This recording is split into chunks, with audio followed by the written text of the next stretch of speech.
There are 4 legal documents every adult should have, and most people are missing at least one. I'm going to walk you through all 4, what each one actually does, and how to get them in place with no lawyer required. Whether you're in your 20s and this has never crossed your mind, you're in your 40s and you've been putting it off, or you've just watched a family navigate a loss without the right paperwork in place, this is for you. All 4 templates are linked below this video. Grab them now and they'll be ready to fill out by the time we're done. Let's jump in. First, a last will and testament. A will spells out who gets your belongings after you die, who handles your estate, and if you have kids, who raises them. The last one is crucial. If you have minor children and no will, a court determines their guardian, not you. Without a will, your state applies its own default rules for distributing everything you own. They may not match what you would have chosen. A basic will doesn't necessarily need to be complicated, it just needs to name your beneficiaries, designate your executor, and be signed and witnessed. Second, a power of attorney. This authorizes someone to handle legal and financial matters on your behalf, bank accounts, real estate, dealing with the IRS when you're not available or not able to.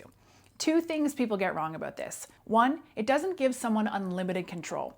You define the scope, you can make it broad or narrow, limiting to 1 transaction or 1 time period. 2, a power of attorney for finances is separate from a healthcare power of attorney. One covers your money, the other covers your medical decisions. You need both, so let's turn to the healthcare side. Third, a healthcare directive.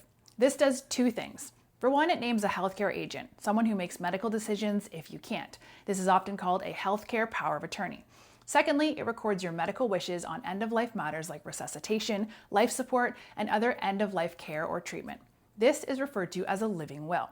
The healthcare power of attorney names who speaks for you. The living will documents what you actually want. Together, your doctors and your family are working from the same instructions, that is, on your healthcare directives. Without this document, a hospital defaults to next of kin, who may not be who you would have chosen, making decisions without any guidance from you. Fourth, and the one most people overlook, beneficiary designations. These are the instructions attached directly to your financial accounts, your retirement accounts, your life insurance, your bank accounts. And here's what matters. Beneficiary designations don't become part of your estate, so your will cannot override them in most cases. It doesn't matter what your will says. If your 401k still has an ex-spouse listed, that's where the money goes. And this isn't a one-time task. Check every account after any major life change, marriage, divorce, a death in the family, a new child. Log in, find the beneficiary section, confirm it reflects what you actually want. All 4 templates are linked below. They're official forms ready to fill out. We're eForms, the #1 source for easy-to-use legal templates. If you want to go deeper on power of attorney, what it actually lets someone do, and the mistakes to avoid, that video is up next.